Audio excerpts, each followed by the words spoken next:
ॐ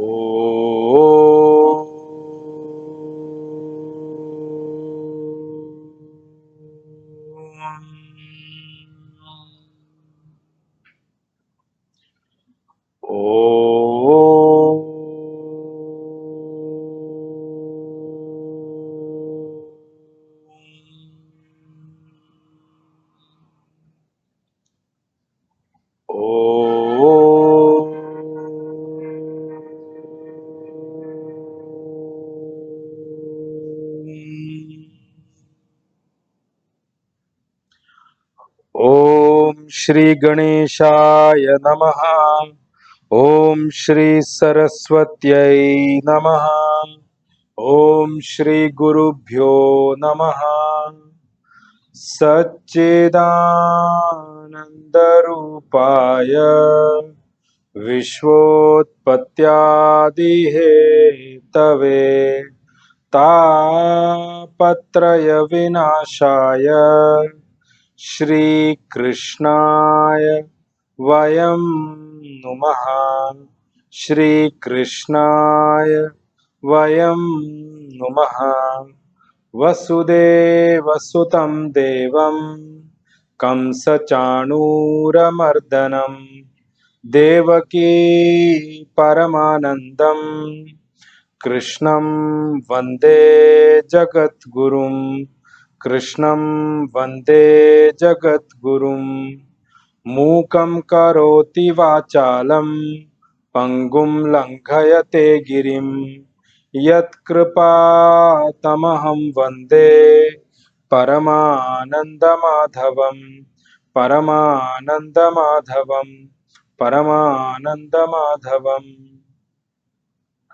ॐ वाङ्मे मनसि प्रतिष्ठिता मनो मे वाचि प्रतिष्ठितम् आविरावीर्म एधि वेदस्य माणिस्थः श्रुतं मे मा प्रहसीः अनेनाधीतेन अहोरात्रान् संदधामि हृदं वदिष्यामि सत्यं वदिष्यामि तन्माम् अवतु तद्वक्तारमवतु अवतु माम् अवतु वक्तारमवतु वक्तारम्। ॐ शान्ति शान्तिः शान्तिः। सदाशिवसमारम्भां शङ्कराचार्यमध्यमाम् अस्मदाचार्यपर्यन्तां वन्दे गुरुपरम्पराम्। श्रुतिस्मृतिपुराणानाम् आलयं करुणालयं नमामि भगवत्पाद शङ्करं लोकशङ्करं। शङ्करं शङ्कराचार्यं केशवं बादरायणं सूत्रभाष्यकृतौ वन्दे भगवन्तौ पुनः पुनः। ईश्वरो गुरुरात्मेति मूर्तिभेदविभागिने व्योमवद्व्याप्तदेहाय श्रीदक्षिणामूर्तये नमः। श्रीदक्षिणामूर्तये नमः। श्रीदक्षिणामूर्तये नमः। ॐ विश्वं दर्पणदृश्यमाननगरी तुल्यं निजान्तर्गतं पश्यन्नात्मनि मायया बहिरिवोद्भूतं यथा निद्रया यत्साक्षात् कुरुते प्रबोधसमये स्वात्मानमेवाद्वयं तस्मै श्रीगुरुमूर्तये नमः। इदं श्रीदक्षिणामूर्तये श्रीदक्षिणामूर्तये श्रीदक्षिणामूर्तये।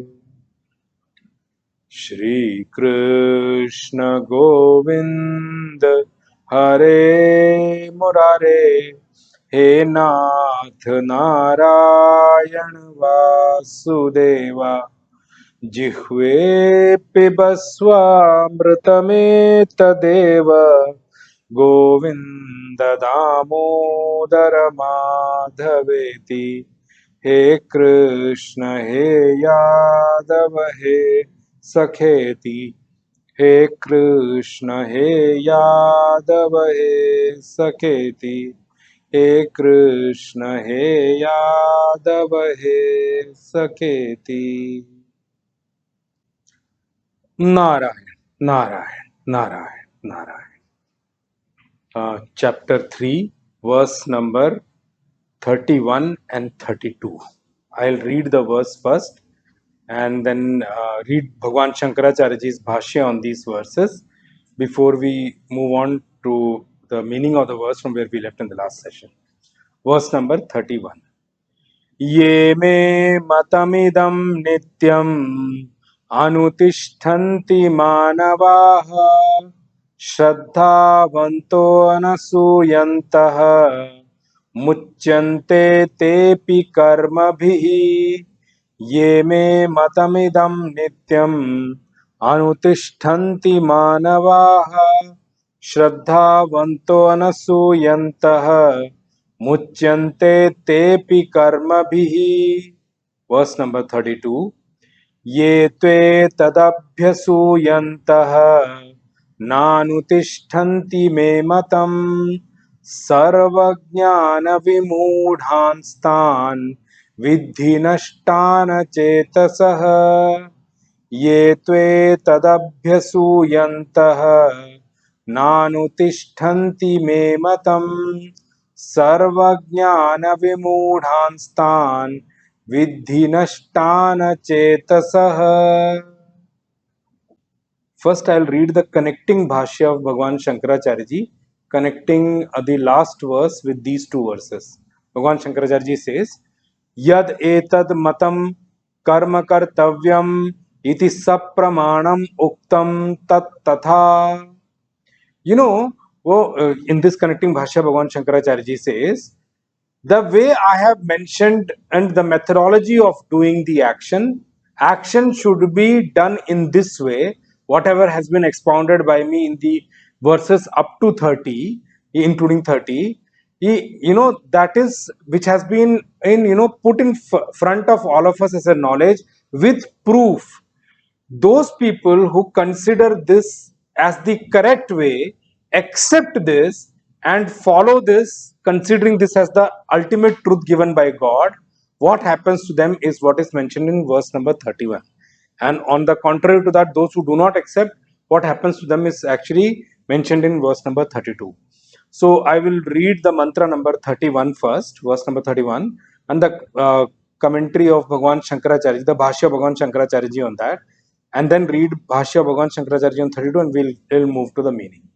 Bhagwan Shankaracharya ji in the Bhashya of verse number 31 says, ये मे मदीयम् इदं मतम् अनुतिष्ठन्ति अनुवर्तन्ते मानवा मनुष्याः श्रद्धावन्तः श्रद्धधाना अनसूयन्तः असूया च मयि गुरौ वासुदेवे अकुर्वन्तः मुच्यन्ते ते अपि एवं भूताः कर्मभिः धर्माधर्माख्यैः.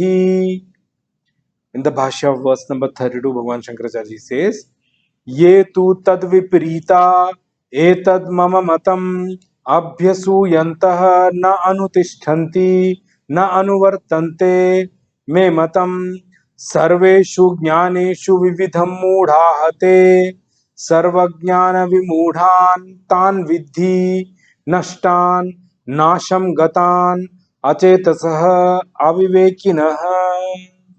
That's what Bhagwan Shankaracharya ji has to say in the Bhashya of verse number 32. Now let's continue from where we left in the last session in terms of expounding upon the meaning of these two verses. Supreme consciousness, Bhagwan Krishna, forming the basis by giving up lot of reasons and causes, and explaining Arjun on in terms of advising Arjun to move into Karma Yoga. Bhagwan gave many reasons, and and through Arjun, Bhagwan is giving all those techniques to all of us as human beings, in terms of giving us teaching of the Karma Yoga. What is the actual methodology of doing Karma Yoga? Means Hence, action oriented, the way we place ourselves in yoga and do action, Karma Yoga, Bhagavan is advising through those.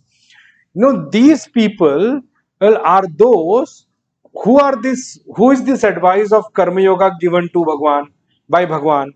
Bhagwan is giving the teaching of Karma Yoga to those people who are living a life if with a firm ideology of being a doer. Means who are leading a life of doership currently, and they do not now currently have the intellectual capability to deep down into this aspect called doership in our life and dwell into its subtle aspects. They have not generated the intellectual capability right now to dwell into the deeper meaning, sit down and introspect upon this doership thought process, and understand the subtler aspect to it. And there we can divide them into two set of people. Either it is those set of people who do make an effort but and try to somewhat understand this aspect of doership, but they cannot retain the akarta bhav. They cannot retain in the non-doership thought process as while living a life and doing their action. Why? Because their rajogun is very strong right now. The guna, rajas guna in them is very, very strong right now. The thought of doership, the understanding of doership, the acceptance of doership in them is very, very firm, and in them the aspect of enjoyership is also very strong. So what are the three things I said? First, they have abundance of rajogun in them, or very high quantity of abundance, means very high quantity of rajogun in them. And their doership thought process is very, very strong. It's already gained in, it's already strengthened in them. And the thought of being an enjoyer or enjoyership is also very, very firm in them. What is the meaning of that? That they have perfectly aligned themselves to be a human being. So humanness they have accepted, and they consider themselves leading a life as a jiva. They have understood, they have made this thought process firm in them that they are a human being, they are a jiva, and that is something which is very, very strong in them. And the experience of this being a jiva or the jiv bhav is such that as long as we are completely firm in the thought that we are a jiva, remember, along with the thought of being a jiva, one thought which simultaneously move along with that is that I am the doer of my action, and without me these actions won't be done.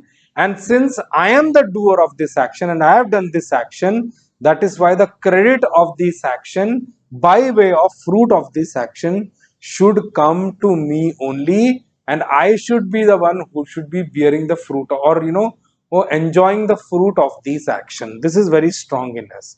And the moment somebody creates an obstruction in this whole thought process by way of obstructing the fruit of action or the credit coming to me and all at that time itself, I start to feel upset about it. I start to feel angry about it, and come out with my reactions. I'm just giving you an example. One small example I'll give you. I do not know why it struck my mind right now. For example, you have a piece of land which you bought thinking that you will sell after many years and probably earn profit. But you had no plans to sell that land right now. Suddenly, government comes up with a highway project, and that highway project is moving through the piece of land you also have. So even though you thought that you will make a lot of profit by selling it many years later, but now government wants to buy that land, and so that the highway can be completed and the whole nation can benefit, or the whole area or locality can benefit. Now you had an X amount in your mind and to earn as a profit, but government will give you the rate according to the current and market price, which may not be the way you expected. So then you start yelling at the government, and nothing doing. They're useless people. They don't understand anything. In the spree of development, they are wasting public. You will go on and on arguing about that thing because your expectation, somebody obstructed that expectation, what you expected. So it is natural that you will feel angry about it, you will start to give reaction. And remember, the fact is, if we really see in ourselves, we'll know that we have ego associated with the fruit also. We have ego associated with our action also. Huh?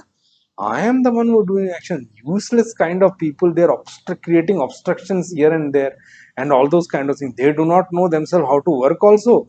They do not know how to earn also. They do not know how to grow also. They don't want to work themselves also. And the one who's doing work, they want to obstruct also. You will come up with lot of kind of arguments about this. We have ego with the actions done by us also. We have ego associated with the fruit of action also. The thing we need to remember is, while leading a life in Jeev Bhav, means while leading a life of a Jiva, considering ourselves as Jiva, remember that fact that it is a known truth that as long as we lead a life as a Jiva, the fruit of action are true for all of us, irrespective of what scriptures say. Fruit of action is true for all of us as long as we live a life as a jiva. And remember, in the fruit of action, our body, what is there with us, also comes as part of the fruit of action. And the situation which manifests in our life is also part of our karma phala. It also comes as a fruit of our action. That is why this body is also true for us now, and the situation which arise in our life also seems to be true for us. Okay, this is a fact we need to remember. I'm not here by using Vedanta to negate everything. I have to explain you things from the standpoint from where we stand. So remember one thing, I said, as long as we consider ourselves as jiva and we are leading a life of jiva, our karma phala, the fruit of action, is true for us. That is our experience. I cannot negate that experience as long as I have not changed your vision or standpoint from where you are thinking. So, amidst the fruit of action, this body also is a fruit of action, and the situation which manifests around us in our life is also fruit of action. And since I have considered myself as jiva, remember, the body is also true for me, and the situation is also true for me. And like my body and my situation is true for me, in the same way, others' body and others' situation which they face in life is also true for me. Since my humanness is retained by me, and there is a truth associated with me being a human and in my intellect, that is why I have to accept others also as human being, and I will have a truth thought associated with the humanness of all of us, or me and others also being human in nature, and I will have importance associated with me being human. And remember, as long as I am human, yes, what we see outside as agitation for human right and other things will go. As long as I am in the human body, as long as I consider myself as human, I will have to consider others also in the same reality, the way I have understood and accepted right now. And since the thought process associated with body and bodies around me is they are on the same plane of reality, that is why I will have the thought process of being true associated with the jagat also, the creation also.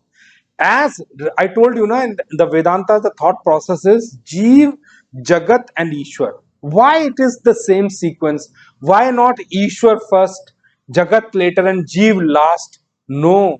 In the explanation methodology, in the understanding methodology, you have to understand yourself first. Who is Jiva?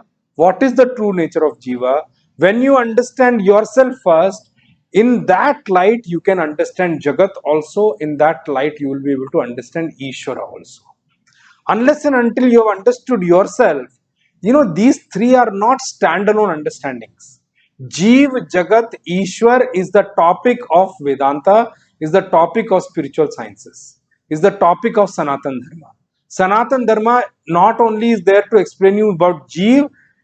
If you are a Jiva, you have accepted that, it will explain you who you are in the current form first, and vis-a-vis that standpoint, it will explain you what is Jagat. So remember one thing, according to Vedanta methodology, a man of realization, and I told you in the satsang, in live satsang in Bangalore also, whenever it is uploaded, you will hear that. And there also I spoke about that.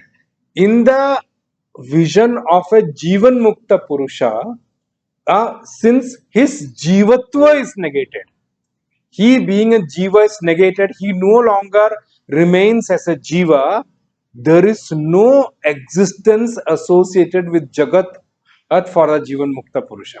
Then what happens to us? There is no existence associated with us. As long as I am jiva, then only you are there, no? If I become the same supreme self, all pervading, where is my existence? My existence is negated. The moment my existence is negated, the existence of this as creation, Jagat, all of us is also negated in the eye of a Jivan Mukta Purusha. Anyway, it's a little bit deep thought to understand. As we move along Vedanta, you will try to pick up that understanding. So, since they all exist at the same level of reality, because my vision is of that, I have this truth associated with the Jagat, also the creation also. Then if I have truth associated with Jagat and I consider it as true and real, then remember the sorrow and happiness of this world, the association, disassociation with things and people in the world, all these pair of opposites, I will have the reality associated with them, and I'll consider them as real. Now, when we are living at this plane of understanding, remember, at that point in time, our path for evolution, our path for vertical growth is yoga buddhi or karma yoga. If we are living in this plane, then the path for us to grow vertically and evolve all from the standpoint we are on is yoga buddhi or karma yoga. That is why Supreme Consciousness Bhagavan Krishna says, if you are able to come out of these three things, if you are not able to come out of these three things, doesn't matter. Not able, I'm repeating myself, if you are not able to come out of these three things, these three kind of thoughts in you, doesn't matter. The only change Bhagwan is asking you to do is it's okay if you want to consider yourself as human being, and consider yourself as human being, doesn't matter. It's okay if you want to consider yourself as a doer. If you want to retain the doership with you, retain that, doesn't matter at all. You want to retain and yourself being considered as human, retain that. You want to retain yourself being considered as doer, or consider that. You want to retain yourself being considered as bhokta or enjoyer, retain that, doesn't matter at all.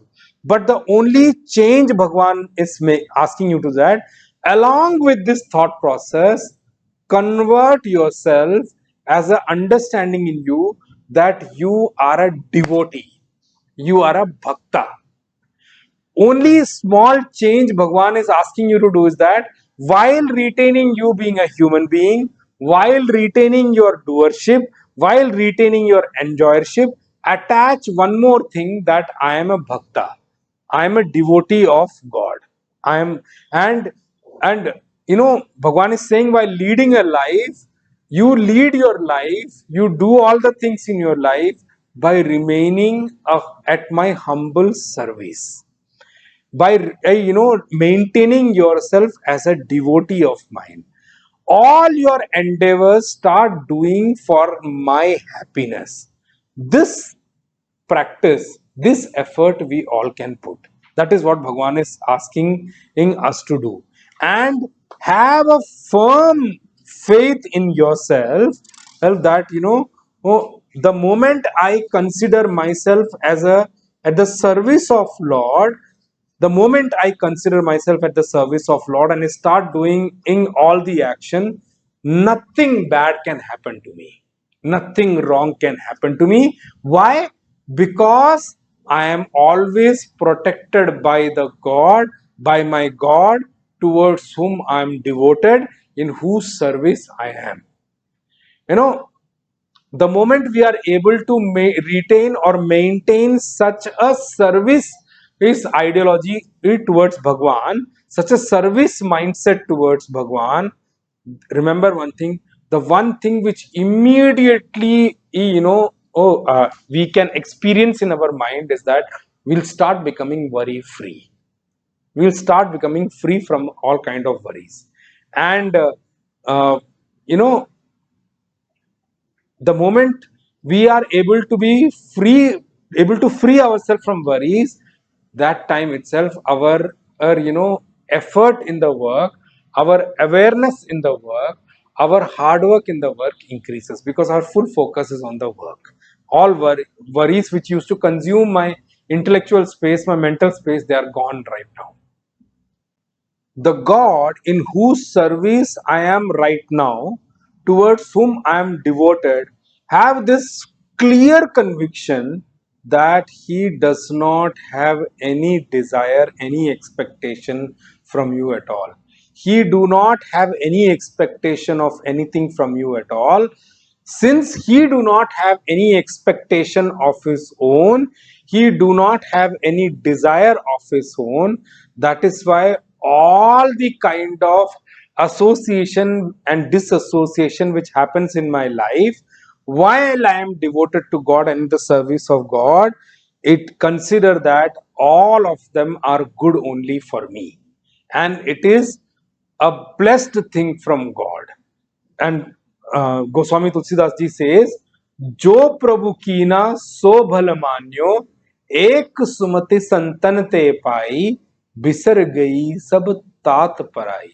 The moment we have so much of dedication towards God, so much of surrender towards God, or the moment we have that, at that time there is a firm kind of faith which comes in us, that when, and there is a song also to जब जानकी नाथ सहाय करे तो कौन बिगाड़ करे नर तेरो.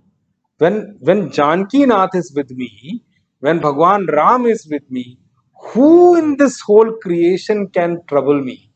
Who in this whole creation can spoil my work? Who in this whole creation can spoil me? When somebody becomes such a devotee, such a devotee has something in him which starts to arise. That is what Bhagwan mentioned in the second chapter as Vyavasayatmika Buddhi. And what is the meaning of Vyavasayatmika Buddhi? I said there, it is firm conviction towards that single path which move towards God, rather than having this split intellect that I'm on this path, that path, many paths together. I start to concentrate myself, my knowledge, my walking the path with one single understanding. Right now, what happens with people is that, of course, there are many things available in the world. So people are following Sanatan Dharma also, they're following Buddhism also, they're following, and Christianity also, and they start to consider themselves as secular and say that, I am secular, so I follow everything. No, it's not going to do good for you. Unless and until you follow one single path, you will not be able to gain. Can you imagine moving on the road and thinking that I will go with every path which goes from here. There are one road splits into 6 paths. Can you walk on all of them? You cannot. You will have to retract yourself from one walk on another. You'll be end up wasting your time. You have to have a firm conviction of walking one single path. That is what Bhagavan said, Vyavasayatmika Buddhi.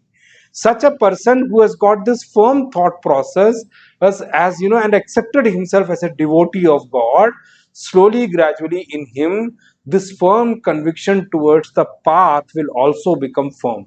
And that is what is Vyavasayatmika Buddhi. His intellect will not be split into many paths. It will not be dependent on many streams of knowledge. It will not be dependent on many different philosophies, because many different philosophies speak differently. Their paths are different, their aspects are different. To follow each one of them is to retract yourself from one. How many you will end up following? How will the intellect understand which one is correct if your intellect is split into all of them? So here it says aham bhrutyavat karomi. I am only a humble servant at the lotus feet of God. This thought, if it can arise in us, if it can strengthen in us, along with this thought, one thing which will start to be experienced by us is fearlessness, worry free, and slowly, gradually, we will start experiencing love of God. And since it is associated with fearlessness, and it will make us worry free, and there is an aspect of love also in that.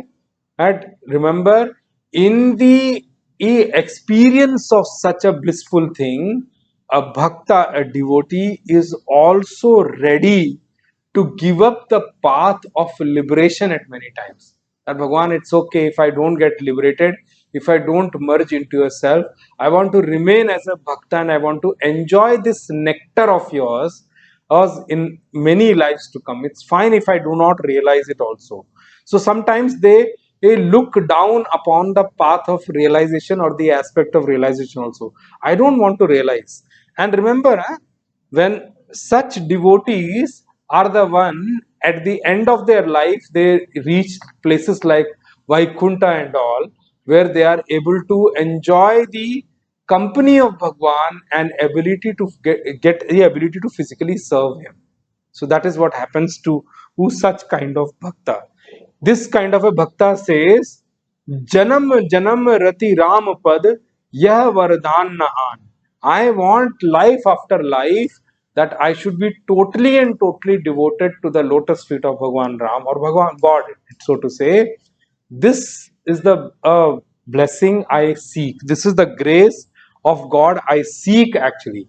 And while walking this path, the one thing this person experiences, he experiences himself as completely protected. I'll tell you one thing very honestly, with the way the things in our surrounding is moving, in with animalistic tendencies coming into who execution so much by so many people, killing this that is some incidents really irk us in such a way that we do not even want to read news. We do not even want to go through what is happening around us. It is so painful to even hear. I do not know how painful it will be to go through those people who are going through such kind of pain being inflicted upon them. And those who are inflicting, they don't understand. They are troubling a jiva who has got God inside them. How can they even think like that? Anyway, so here it says, is this person experiences a great amount of protection from Bhagwan the moment he starts to walk that path, and slowly, gradually starts to be doubt free. He is no doubt that he is protected by Bhagwan. When a bhakta, a devotee, knows that he knows very well and has got firm conviction that the God towards whom I am devoted to, he is all capable, omnipresent. What is that he cannot do? And see at me, I am not even capable of doing any service to him. He is so great that even I am not even capable of offering any service to him. I am so small. I have no capability of mine. And still God has given me the opportunity to do something for him. Even though I'm incapable, well, he is so great that he has shown me so much of compassion and to give me his grace and blessing in that, he with his grace only has given me the opportunity to serve him. And I, with my so limited capability, try to do something to serve him. But what is that I can offer? I'm so limited in my capability, but see his greatness, see his mercy, see his compassion, that whatever little with my limited capability I'm able to do, he gives me in abundance. It is so amazing to watch the way this boss, us, to whom we start working when we start becoming devotee, he is so good. For him, with him you do not have to wait a year for appraisal. Your appraisal he keeps doing every now and then. He keeps sending you experience after experience. It is unbelievable to even and experience this kind of a blissful thing, that he is one who sitting inside you keeps on giving you appraisal. Good job, man. Keeps on motivating you, and he doesn't stop there. He feels that what can I give to my devotee, and the devotee feels what can I offer to God. Imagine the kind of mutual love which is there. It is amazing to think. I'm telling you, by even narrating this only, I'm getting horripilations the way this bhakta must be. So blessed are such great devotees who can experience such thing.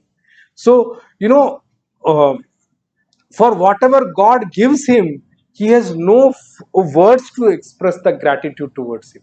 Even if I give my whole life, not only this life, even if I give many lives to come and I only serve him, I don't think I will be able to repay him or express my gratitude fully for what he has done for me. He is falling short of words to express his gratitude towards God. And oh, if you really understand yourself, one word I'm using here, just look at each one of us. We have been sweating and toiling and doing labor from so many lives. Even now also we are doing that, sweating and toiling. Whereas a bhakta devotee feels is, whatever hard work I must have done, whatever labor I must have done in all my life, now God has taken me under his wing, his arm. He has employed me under his direct employment. He has agreed to become my direct boss without any intermediary at all. So Bhakta feels that whatever I get at, by doing in labor towards God is far more beautiful and far better than doing labor for other things and other people. I have been sweating and toiling in so many lives till now. What have I got?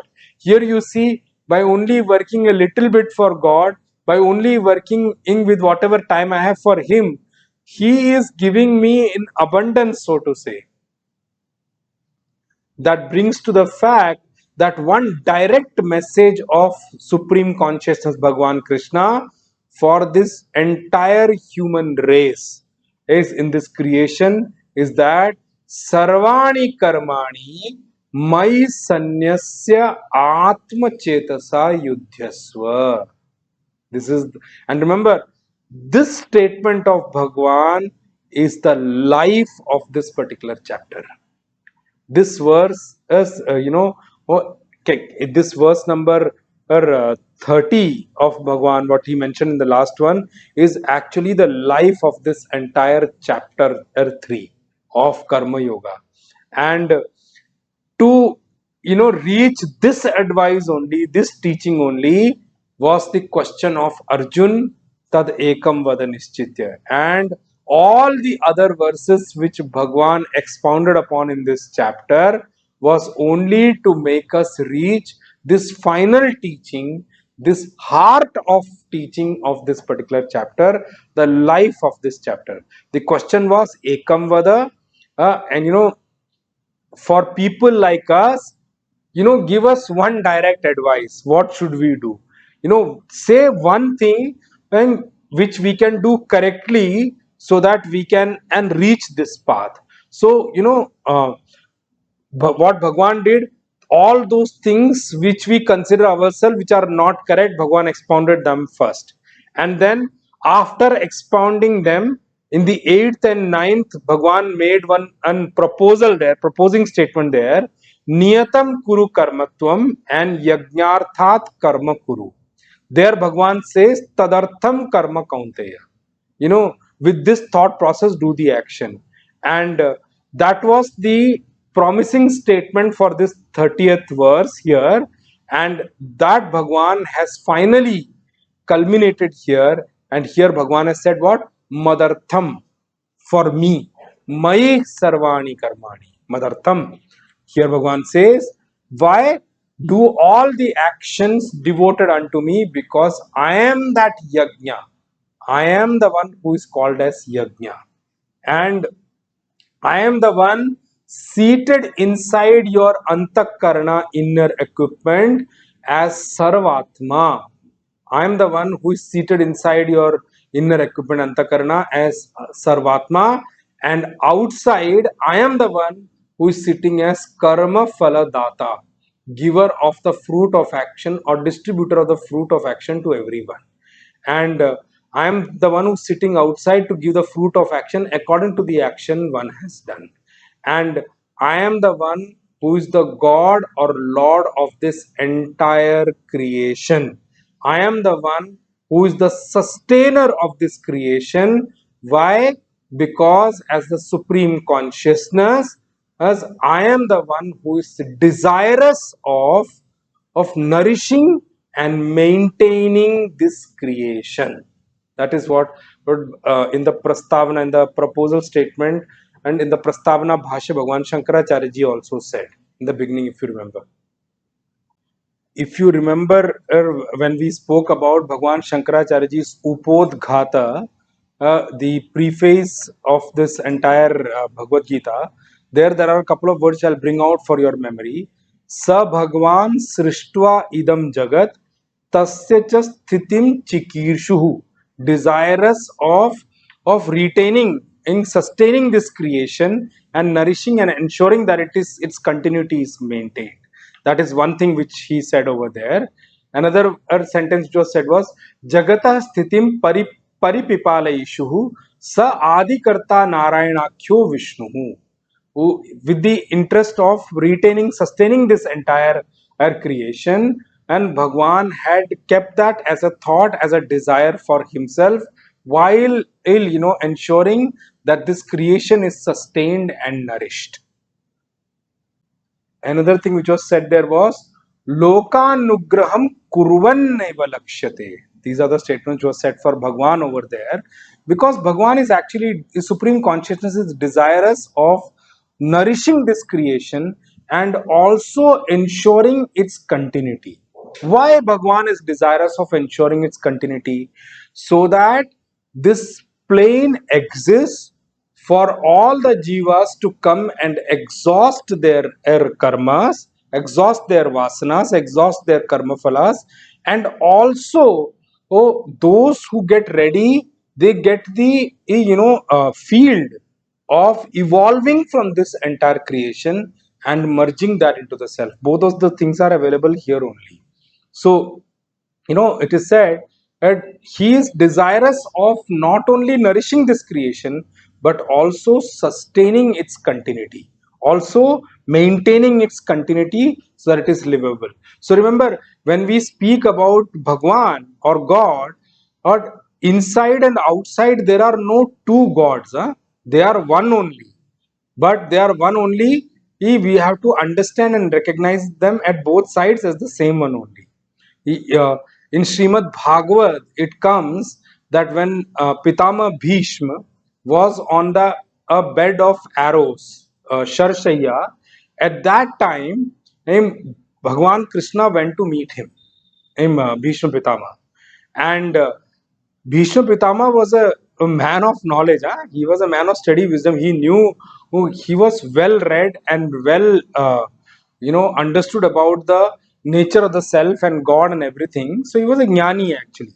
So the moment Bhagwan Krishna appeared in front of him or reached in front of him, first thing what Bhishma Pitama did was he, offered his prostration unto him to the physical form of Bhagwan first, and then he closed his eyes and offered his prostration unto Bhagwan and sitting inside him. So it is said, Hridistam Pujayamasa. In Srimad Bhagavatam it is said, he closed his eyes and prostrated unto Bhagwan, sitting as his antaryami, as the one sitting as his own self. And that is why he closed the eyes and did a prostration unto them. And so we should not be living in a delusion, and we should not be living in this illusion that God is only outside, right, or God is only inside. That is like it's a foolish kind of a thought process. When the moment Bhagavad Gita is very clear, it is said no, my sarvam idam tatam. Everything in this creation you see as my expanse only. I am all pervading. All pervading means what? There is no place where he is not there. There is nothing which is not touched by him. So remember one thing, it is said in the Quest movie also, without the supreme consciousness, a sage cannot meditate and a sinner cannot sin, because he is the life principle in all of them. But is he the one who to be blamed for the sins also? No. He does not take the credit of meditation also, or he does not take the blame of the sin also. Why? Because the example which was given there was, God is like a petrol in a car. Without petrol, a car cannot run. But if the car runs and meets an accident or somebody kills someone on the road by driving, can you blame the petrol? No, you have to blame the driver only. Why? Because he's the one who has got the steering in his hand.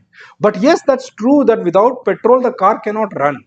But petrol cannot be blamed for the things which happen with the car. The blame will always go on the driver. So who's the driver here? Antakarna. So the sinner will become the antakarna. The meditator will also become the antakarna. So that is the way we have to understand these verses. So we cannot live in this illusion that he is only outside, he is not inside at all. Or we cannot live in this illusion also that he is only inside and there is nothing outside. Don't take it that he is only inside. Don't even consider that he is only outside. Don't consider that he is only sitting as antaryami inside me and outside there is no God at all. That is our foolishness. That is why Bhagwan was said here, he replaced the word tadartham in the earlier verses.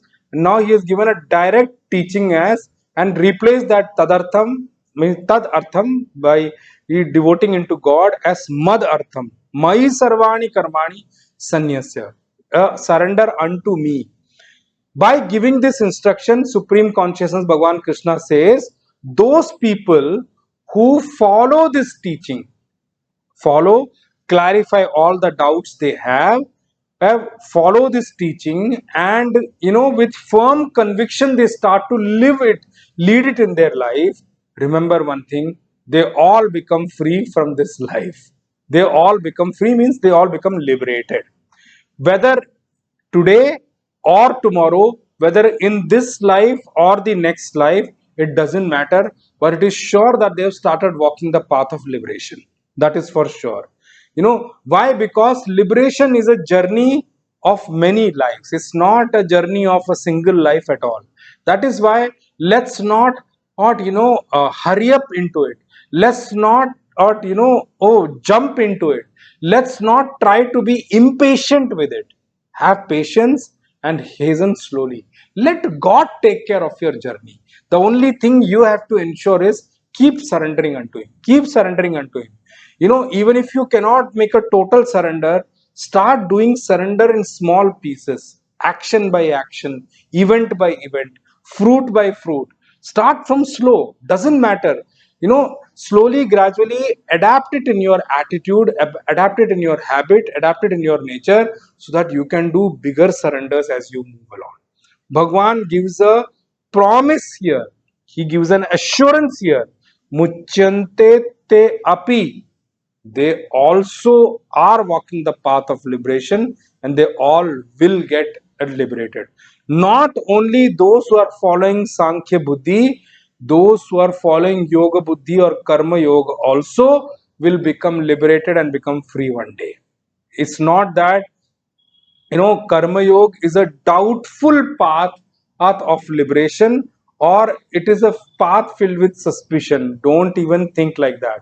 This was the exact question of Arjun also, which Bhagwan Bhashyakar has mentioned there. No, Arjun said this Karma Yoga seems to be a minor kind of a path towards liberation. It seems that it has many ends, many points, many end points it can reach. Anekantik, it can lead to many places also. Karma Yoga, it doesn't seem to be leading to one path only. So Bhagwan, that it seems to be a suspicious path for me, that if it can lead to many results, that means liberation it can also lead, but can lead to other results also. Bhagwan said, don't worry. Start with small, piece by piece. The moment you start following Karma Yoga well, remember, it will not lead you to many places, it will lead you to this path only. Have this firm faith in you that this path of Karma Yoga is going to give you one single grand fruit of your action, going to give you a defined fruit of action. This is something which is going to merge jnana and karma into one place. Jnana karma samuchay. It is a path which keeps jnana, the path of knowledge, and path of action together. As long as you are ready to fully dedicate and devote yourself to the path of knowledge, it will keep both the things together for you.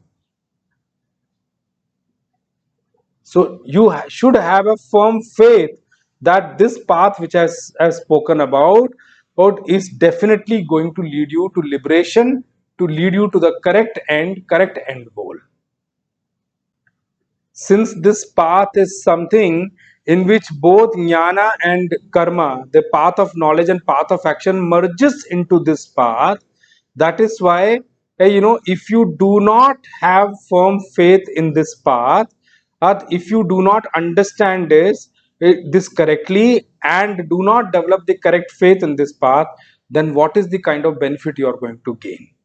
It is important that you understand this path also, and you start developing in your generating or placing firm faith in this path also. If you do not develop this faith, you have the knowledge, but you have not developed enough faith in this path, remember, you will not be able to set out into action, you will not be able to adapt it into your practice. you know the principle of karma yoga is not easy to understand, it's a little difficult to understand, and uh, to practice it, immense amount of faith is required. You should understand that fact.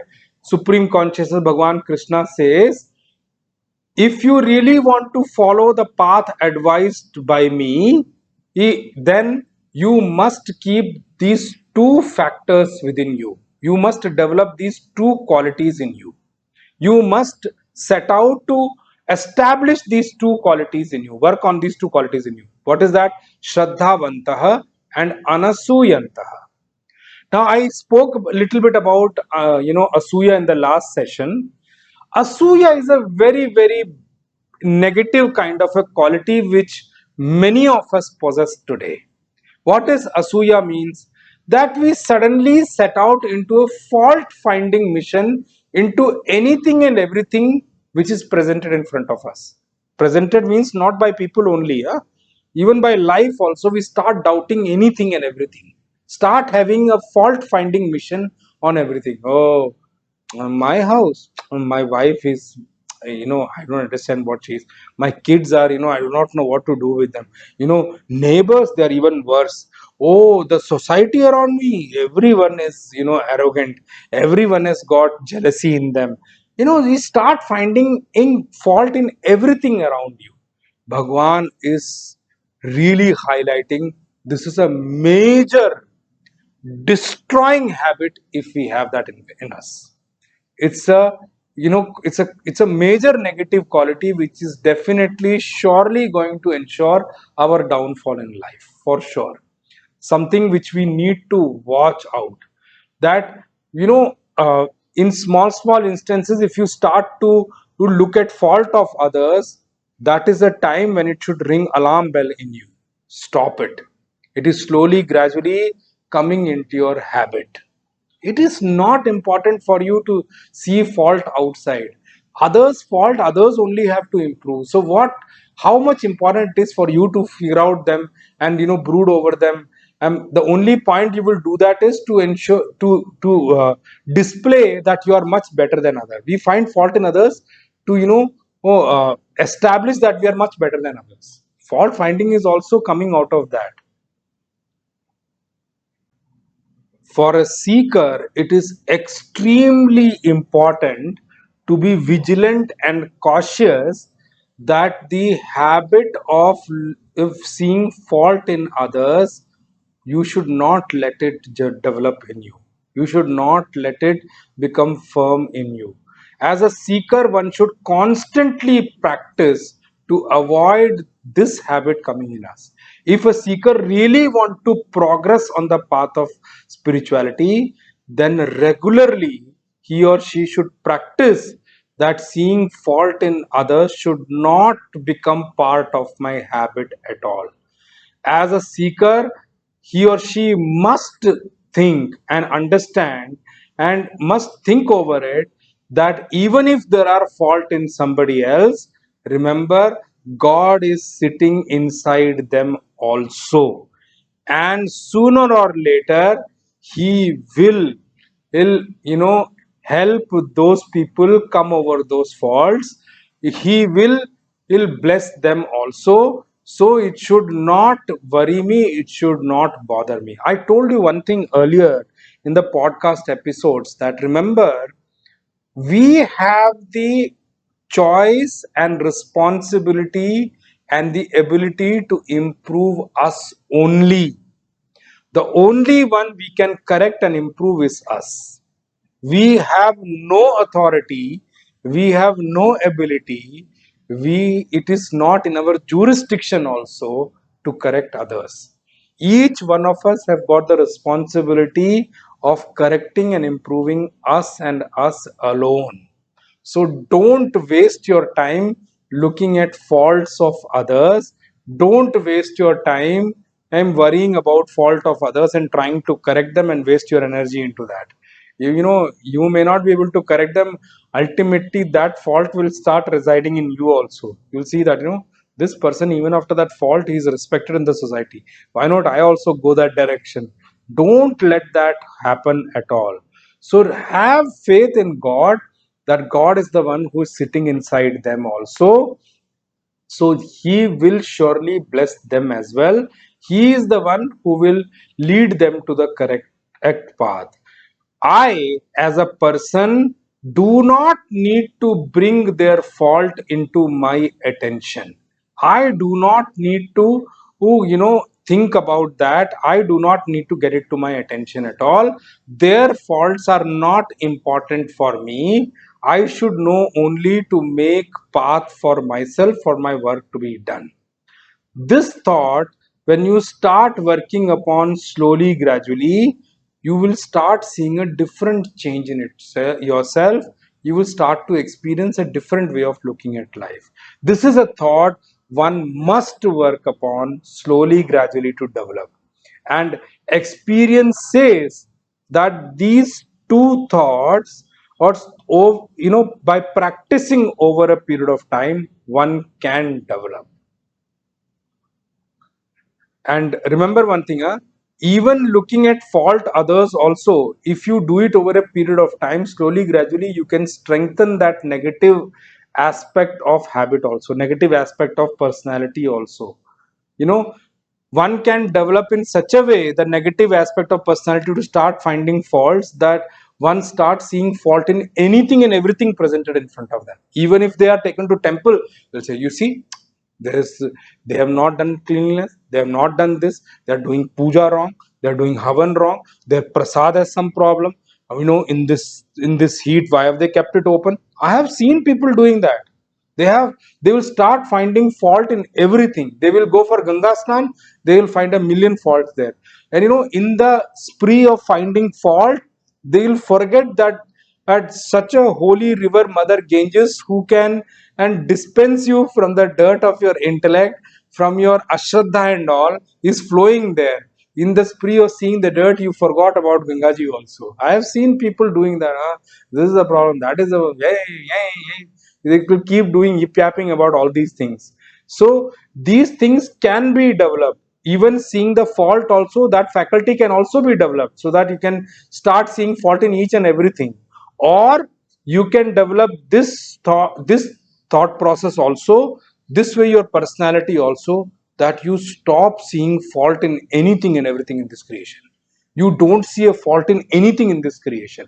Anasuyanta is something which Supreme Consciousness Bhagavan Krishna is asking from his devotees. Remember, he is asking his devotees to practice this.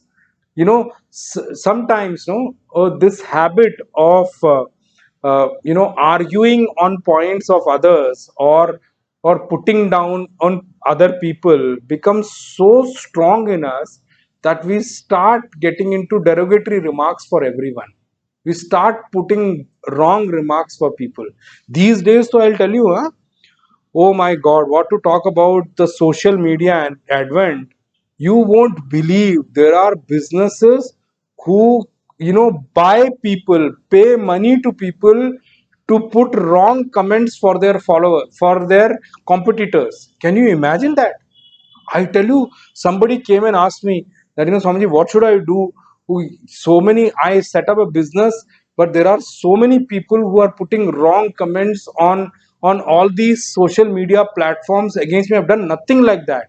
Now I am spending time trying to pacify those people or answer those comments. I said, don't waste your time. Let them do their job. You do your job. You don't need to worry about how long will they keep doing that. Maybe a month, 2 months, one day they also have to fail in front of you if you continue to do your work well. So Bhagwan is asking this, that some people get into this habit of putting in wrong comments about people in such a way that they become that habit starts to manifest in their nature only, and in their surrounding also. It's so bad actually. These people have this bad habit of criticizing everything. So I do not know, they develop their habit to criticize. Even if good things are presented in front of them, they will end up criticizing it. Somebody may do a best job as compared to others, but their habit of criticism will be like that. There are people on social media who I think are day in and day out living on criticism. They are only sitting down for criticism. I don't understand, and what kind of a life they are creating for themselves and the people around them also. And the worst part is, these kind of criticizers have got so many people to follow them also. Maybe they are not getting a place to criticize, they just follow such people. It is such a strange kind of an environment that some people are developing the habit of criticizing. Now if you really sit down and ask them, give me one thing constructively you have done, they may not have an answer for that, not even in their personal life. They have nothing in positive to talk about. And they sit down and do criticizing left, right and center. Criticize this, criticize that. That is not happening, this is not happening, that country is bad, this is bad, this government is bad, that political party is bad. Arey, stop criticizing. Channelize that energy to do something constructive. What have you done constructively for the society? What right you have for criticism? Have you contributed anything positively to the society?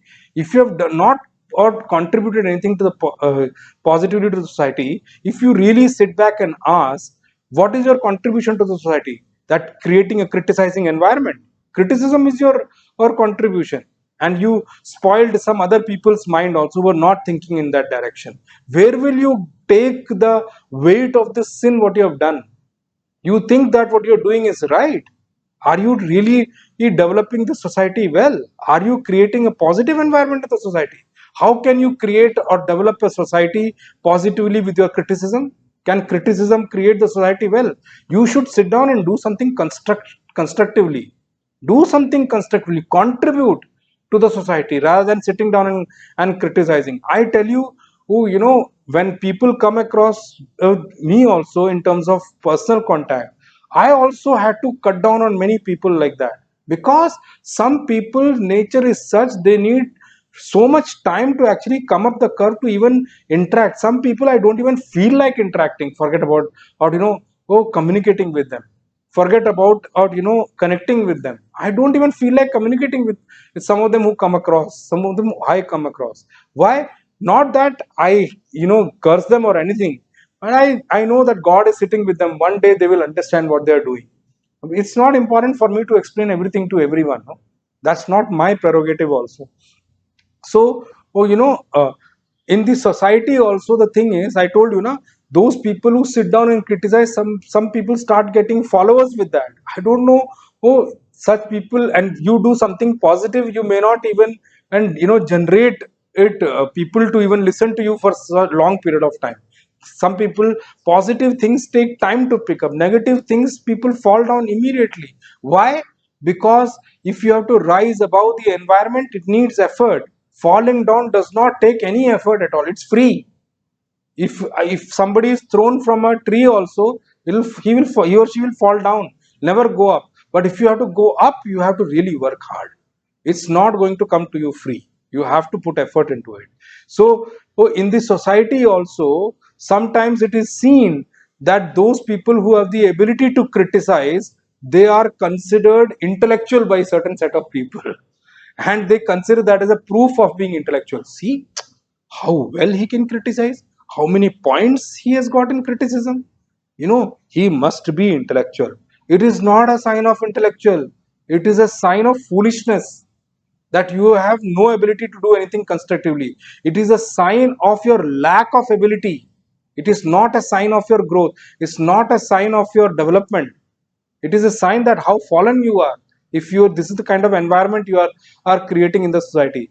You know, oh, things and things which are presented in front of us not accepting them in one go. Always start with criticism. There are people I've seen, you start with, do anything good also, they'll start with but this, but that. It becomes a proof that sometimes criticizing is something which is positive in this society. I don't know where that kind of an understanding has started to settle into the society, that they start considering is their as their capability, that if I can criticize, as I will be considered as more intellectual than others. I'll be considered as more understanding others. Since this facet of criticizing others has become one of the factors of my being great in the society. That is why many people in the society start to practice that. How best you can stand on the stage and criticize. There is a word called devil's advocate. Devil's advocate word is only for reaching a constructive conclusion. It is not something to become on a standalone point of view. Don't become a devil's advocate for everything. Don't develop that, let that come into your habit. I told in one of my podcasts earlier also, those people in the court of law who argue for the criminals, not against the criminals, and with their arguments, they, those people who have suffered, they make them lose the case. I want to ask them directly, how long will you do all these things? And are you really creating something positive for you? Are you contributing positively to the society by saving the criminals? Is this what you have learned your degree is to be put to use for? Is this what you are actually being trained for? Is this what you are set out for yourself?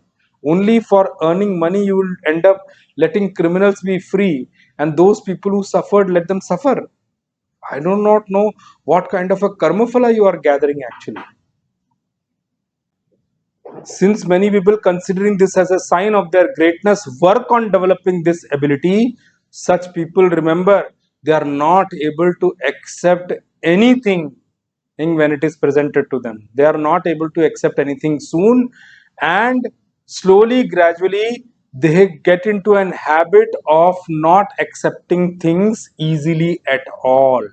And this kind of an habit, if someone develops, I'm telling you, this is one of the greatest flaws in one's personality if this habit is developed. And because of this kind of a habit which one has developed, uh, even things which are advised to this person will not be able to act or work upon them at all. Bhagwan and Supreme Consciousness Bhagwan Krishna says, those people who develop this habit of asuya or seeing fault or criticism as part of their nature, remember, their habit is what is going to lead them into destruction. And because it is a destructing, it is a destroying thing for that particular person, and that is why one must work towards dropping this fault, or overcoming this fault, and walking the path towards anasuya, developing the habit of anasuya, where we do not end up seeing any fault even if it is existent there at all. And if you really, if one wants to really become uh, become in this to come in the service of God, become a servant at the lotus feet of God. And remember, at that time these two qualities are extremely important to be worked upon. One is faith, shraddha, and the other thing is anasuya, which is the nature of not seeing fault in others at all. Anutishtanti, such a person with faith in the words of Bhagwan and his teachings, and the one who does not see any kind of fault in the teaching of Bhagwan and or Supreme Consciousness Bhagwan Krishna, remember, such a person will not be able to live without following that path. And oh, will not be able to lead a life without following this path. uh, why? Because he's got complete faith in Bhagwan, and he has got, or he does not see any kind of fault in his statement at all, because that ability is also not there for him to do the fault finding.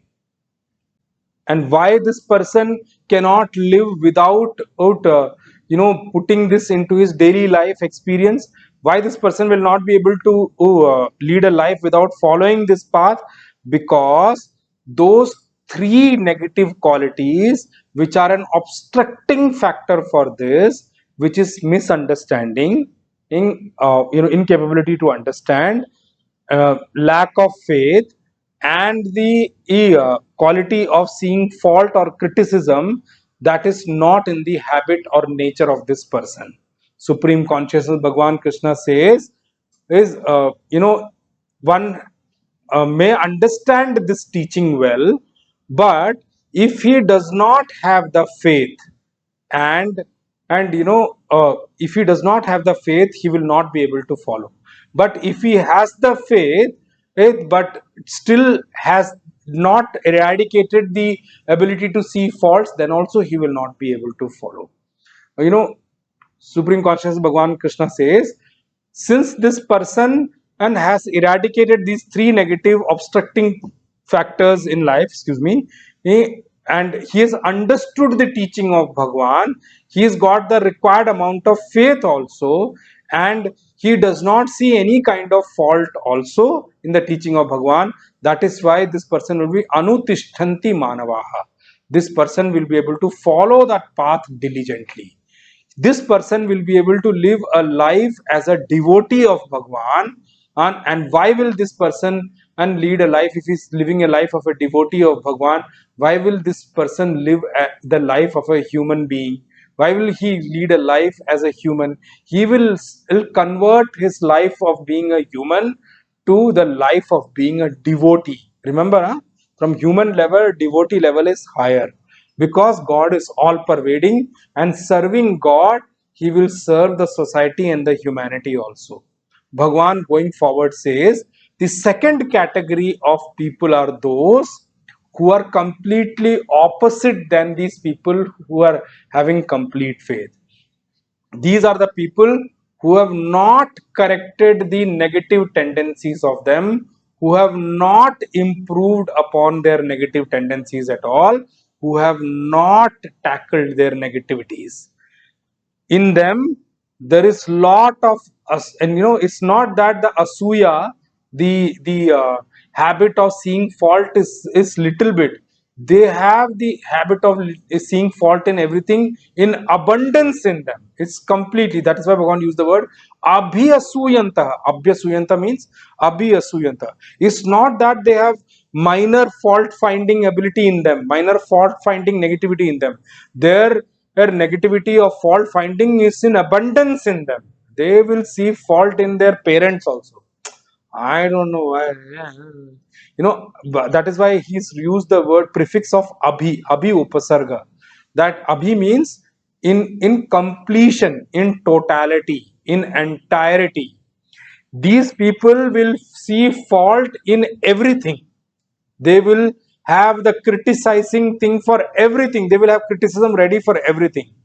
These people will see fault in my teachings also, and they will never be able to, they will never ever try also to walk the path of my teaching, because they find fault in my teaching also.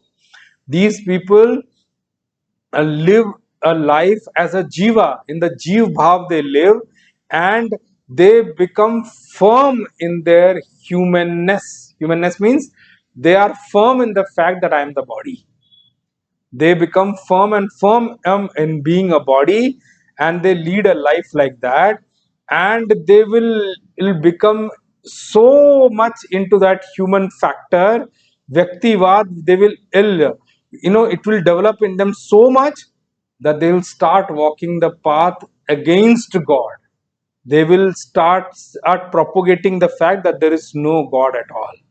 It is all us only. We are the one who have to make our life through our own action. God is not there at all. They'll start propagating in atheist path of ideology.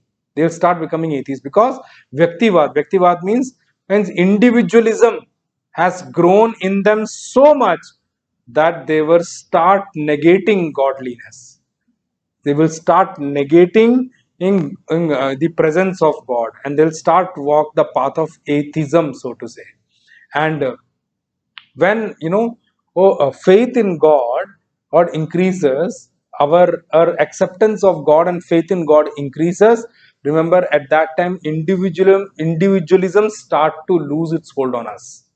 And when individualism in us increases, remember, at that time we will start walking the path of negating God, or will start walking the path of atheism. When individualism increases, the acceptance of God decreases in us.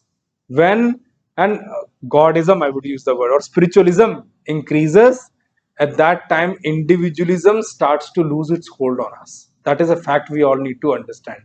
And in individualism, the biggest fault is, the biggest issue is that not only it is against accepting God or as the master of this creation, it is also against the social structure. Why? Because as long as you will start giving importance to yourself as an individual, you will start at seeing society in a lower light. Society will become unimportant for you, because importance for you has taken the strength. That's why importance for all others will lose hold in you. And one will start giving so much importance to a person that even the family will also become secondary. I'll tell you one small thing. I think one of the clips or something on the Facebook or on the YouTube I saw of some maybe movie or I do not know series or whatever, where there is one person who is considered as well-known person in a society, in a particular place, in a particular township. He considers that all other people are at his disposal and they should serve him first before even serving themselves. So he thinks that he owns everyone there. See, this is what individualism does. Even society will take a backstage, you know, and the moment the individualism takes strong hold in us, remember the other thing which will start to rise in us is our ego. And uh, you know this individualism strengthens the ego so much that this person will also not shy away from moving away from good deeds. He will not remain on the path of good deeds for a long period of time. Remember, a strengthened ego or a strong ego or a firm ego opens the doorways for adharma, wrong actions and wrong deeds. Why? Because ego needs ego needs ego needs public appreciation. Somebody should see me. Ego needs to be noticed, that how dare I'm walking the path, this person did not prostrate unto me. How dare he do that? It needs to be seen, it needs to be recognized, it needs to be respected by others, it demands respect from others. The strengthening of ego. How dare he say like that? And uh, the moment this person, and in the process of action and all, if he is not able to you know get his things done through the path of dharma, he will easily fall back into adharma. If he is not able to get what he wants through the path of dharma, he will use the path of adharma easily to get that thing done. And this is why, you know what should I tell you, I don't even want to say it from my mouth. I've heard instances of people kidnapping in one or the other for, or their own satisfaction of ego. It's so worse. It makes you who walk the path of downfall for sure. And these paths are surely, irrespective of where you stand in the society, your destruction is definite. It's just a matter of time. Whether it is today, tomorrow, day after, few months later, that's a matter of time. But destruction of walking this path is for sure, if you have started walking the path of adharma. Adharma is sure, or that it will open gateway for your downfall and destruction. Bhagavan says, such people, they are foolish in every aspect of life. Vimudha. They are fools in every aspect of life. Bhagavan uses the word Sarvajnana Vimudhanstan. They are foolish about they have no understanding, and they have no knowledge about themselves. They have no knowledge about others, even on the aspects of dharma and adharma. In every aspect, every walk of life, they are fools. They are foolish. They are completely without understanding at all. They are completely ignorant in every aspect of life. And such people, while attempting to do good for others, end up doing bad for them only. Even for those who are near them, these people, in the endeavor of doing good or helping others, end up creating trouble for others only, even for the one loved ones also. They are aviveki achetasah. They are the one who have no wisdom at all. They are the one who have no intellectual capability at all. Achetasaha. And such people, Arjun, you consider them as destroyed only. Nashtan vidhi. Understand them, understand such people as destroyed only. These people, from the path of Parama Purushartha, supreme good, or from their supreme aim achievement, they will remain devoid throughout their life. And even at the level of worldly growth also, they will not be able to achieve many things. I'm just giving you an example. A gangster, somebody become a gangster, may have money, but can that gangster really enjoy money and respect and gain respect in the society? No, never. What is their money? What is that their money can do? May have millions, billions, doesn't matter, but they cannot even freely visit a place. They cannot even freely go to someone. They will always be in the fear that somebody will catch me, somebody will kill me, or whatever XYZ. See, this is the thing. They cannot grow at the worldly plane also. They cannot grow horizontally also. Forget about vertical growth. You know, these people are not only devoid of of realization, but at the worldly level also, they will be devoid of all kind of happiness and luxury. They will not be able to attain at all. These people cannot fulfill any relationship. They cannot, maintain any relationship at all. You know, that is the thing, Inga, we need to understand about them. The things which give happiness, even the smallest thing which gives happiness, is not in their luck, in their life at all. Arjun must have asked Bhagwan, why are there such kind of people who cannot gather the courage to walk the path told by you? What is that at what is that which stops them to follow the path, such a brilliant path which has been taught by you? For that is what Bhagwan is going to give the next verse, which we will see in the next session.